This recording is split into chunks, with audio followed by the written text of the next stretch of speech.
വിദേശ സംഭാവന നിയന്ത്രണ ചട്ട ഭേദഗതിയിൽ കേന്ദ്ര സർക്കാരിനെതിരെ കത്തോലിക്ക സഭ നിയമപരമായി പ്രവർത്തിക്കുന്ന സ്ഥാപനങ്ങളോട് ഇങ്ങനെ ചെയ്യുന്നത് ശരിയല്ലെന്ന് ചങ്ങനാശ്ശേരി ആർച്ച് ബിഷപ്പ് തോമസ് തറയിൽ പറഞ്ഞു. വിദേശ ഫണ്ട് സ്വീകരിച്ചാണ് വിദ്യാഭ്യാസ ആരോഗ്യ മേഖലയിൽ സേവനം നടത്തി വരുന്നത്. FCRA ഭേദഗതിയിൽ നിന്ന് കേന്ദ്ര സർക്കാർ പിന്മാറണമെന്നും ആർച്ച് ബിഷപ്പ് തോമസ് തറയിൽ പറഞ്ഞു. നിയമപരമായ കാര്യങ്ങളെല്ലാം കൃത്യമായി പാലിച്ചുകൊണ്ടാണ് ഇവിടെ പ്രവർത്തിക്കുന്നത്. അതല്ലായിരുന്നുവെങ്കിൽ ഇതെല്ലാം വളരെ പെട്ടെന്ന് തന്നെ ലൈസൻസ് റദ്ദാക്കാനും ഒക്കെയുള്ള അധികാരം ഇപ്പോൾ തന്നെ ഗവൺമെന്റിനുണ്ട്.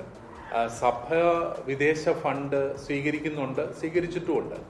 അങ്ങനെയാണ് നമ്മുടെ ചെറിയ ഗ്രാമങ്ങളിൽ പോലും വിദ്യാഭ്യാസ സ്ഥാപനങ്ങൾ പടുത്തുയർത്താനും അതുപോലെ ആരോഗ്യ പരിചരണ സ്ഥാപനങ്ങൾ തുടങ്ങാനും ഒക്കെ സഭയ്ക്ക് സാധിച്ചിട്ടുള്ളത്.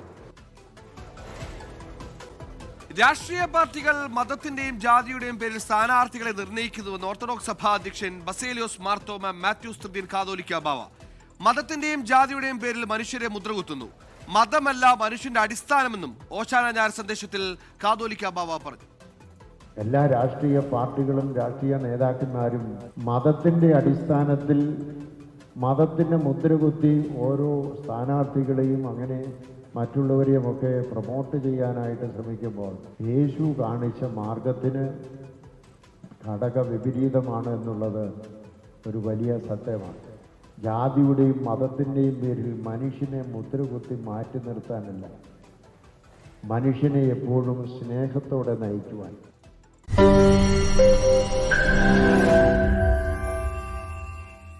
ലോകത്തെവിടെയായാലും ഏത് സമയത്തും 24 വാർത്തകളും ഓഗ്മെന്റഡ് റിയാലിറ്റി പാക്കേജുകളും എക്സ്പ്ലെയിനറുകളും വിശദമായി കാണാൻ ഞങ്ങളുടെ യൂട്യൂബ് ചാനൽ നിങ്ങൾക്ക് സബ്സ്ക്രൈബ് ചെയ്യാം.